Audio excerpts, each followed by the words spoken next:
पाहिजे, थांबलाच पाहिजे, थांबलाच पाहिजे।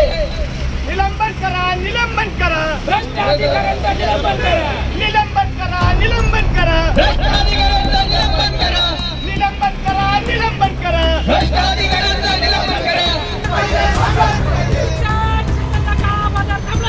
थांबलाच पाहिजे, थांबलाच पाहिजे। मान्यता दिलेल्या शिक्षण अधिकाऱ्यांचं निलंबन झालंच पाहिजे।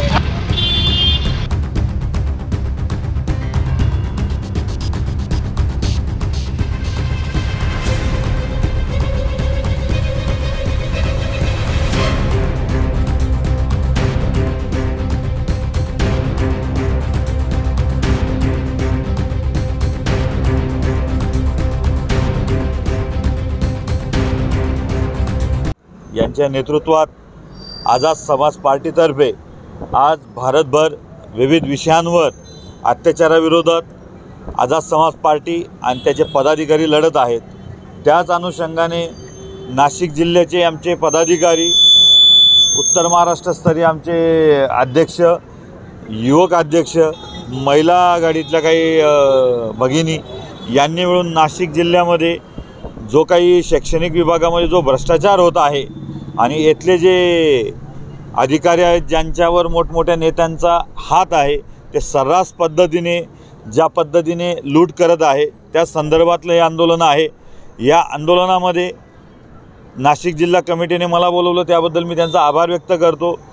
नाशिक जिल्ह्यामध्ये ज्या विविध शासकीय अनुदानित संस्था आहेत खाजगी, त्यामध्ये आजपर्यंत ज्या विविध जागा SC आणि STच्या भरल्या पाहिजे होत्या ते न भरता ओपन कॅटेगरीच्या जागा सर्रास पद्धतीने पैसे घेऊन भरले जातात। ज्यांना मान्यता देण्याचे अधिकार नाही आहेत असे भ्रष्ट अधिकारी मान्यता देतात। ज्यांच्यावर मोठमोठे गुन्हे दाखल आहेत, ज्यांच्यावर 1-1, 2-2 महिन्याच्या वर ज्यांनी पोलीस कस्टडी भोगलेली आहे ते अधिकारी मोठ्या पदांवर आहेत, पैसे देऊन आलेले आहेत। आज या सगळ्या मागण्या आम्ही आमच्या कमिटीच्या माध्यमातून प्रशासनासमोर मांडणार आहोत आणि लवकरच या बाबतीत मोठा निर्णय घ्यावा, अन्यथा हे आंदोलन आज जरी छोट्या स्वरूपात असेल पण भव्य आणि मोठ्या स्वरूपात केलं जाईल आणि याच्या होणाऱ्या नुकसानीस पूर्णतः शासनच जबाबदार राहील याची शासनाने नोंद घ्यावी। जय हिंद, जय भीम, जय महाराष्ट्र। आज या ठिकाणी जिल्हा परिषदेमधला जो शिक्षण क्षेत्राचा जो काळा बाजार आहे त्या काळा बाजाराच्या विरोधामध्ये आणि जिल्हा परिषदेमध्ये जे काही स्थानिक संस्था असेल, अनुदानित संस्था असेल, शैक्षणिक संस्था असेल, याच्याचा जो काळा बाजार आहे त्या काळा बाजाराच्या निषेधार्थ आज काळा बाजार आंदोलन हे आझाद समाज पार्टीच्या वतीने पुकारण्यात आलेलं आहे। आज आम्ही जिल्हा परिषद येथे शिवे मॅडमला भेटून काळा बाजार कसा चालतो, जिल्हा परिषदेमध्ये शिक्षण क्षेत्रामध्ये जो काही काळा बाजार चाललेला आहे, जो अनुदानित संस्था आहे 100% अनुदान शासन देतं ज्या संस्थेना, ज्या शाळेंना, त्या संस्थेमध्ये जो काळा बाजारात शिक्षण भरतीचा घोटाळा असेल, अटल टिकरिंग लॅब सारखा घोटाळा असेल, अटल टिकरिंग लॅब हा असा घोटाळा आहे का ज्या शाळेमध्ये 1,500 पटसंख्या असेल अशा शाळेमध्ये प्रशस्त अशी लॅब प्रयोगशाळा उभारावी असं केंद्र शासनाचा आदेश असतो। त्या आदेशाची पायमल्ली करून अटल लॅबचा घोटाळा संबंधित संस्थेमध्ये झालेला आहे। शिक्षण क्षेत्रामध्ये बऱ्यापैकी मोठ्या प्रमाणात घोटाळा झालेला आहे। ज्या अधिकाऱ्यावर, ज्या मुख्याध्यापकावर गुन्हे दाखल आहेत असे शिक्षणाधिकारी त्यांना पोलीस कस्टडी झालेले आहे, न्यायालयीन कस्टडी झालेले आहे। संस्थाचालक प्रवीण पाटीलवर गुन्हा दाखल आहे, उदय देवरे सरांवर गुन्हा दाखल आहे, नितीन बच्चांवर गुन्हा दाखल आहे, संस्था चालकांवर गुन्हा दाखल आहे, नितीन बच्चाव, योगेश पाटील, नितीन बच्चाव ह्या सर्व अधिकाऱ्यांवर गुन्हे दाखल असताना सुद्धा जिल्हा परिषदेने, शासनाने पुन्हा त्याच पदावर त्या अधिकाऱ्यांना ठेवलेलं आहे।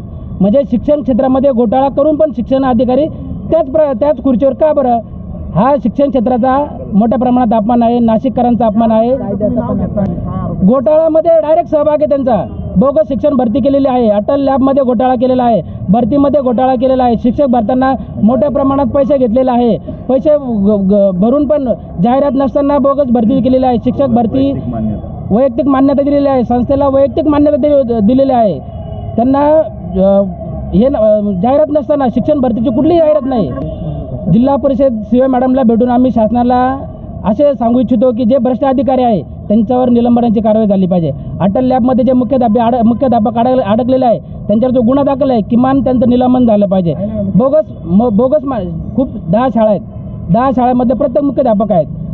आमच्या शासनाला एवढीच विनंती आहे की जे भ्रष्ट अधिकारी असेल त्यांचं निलंबन झालं पाहिजे, जे भ्रष्ट मुख्याध्यापक असेल त्यांचं निलंबन झालं पाहिजे.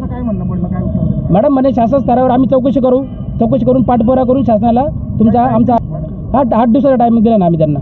8 दिवसात आमच्या मागण्या पूर्ण नाही झाला तर याच्यापेक्षा उग्र स्वरूपाचं आंदोलन इथे करू.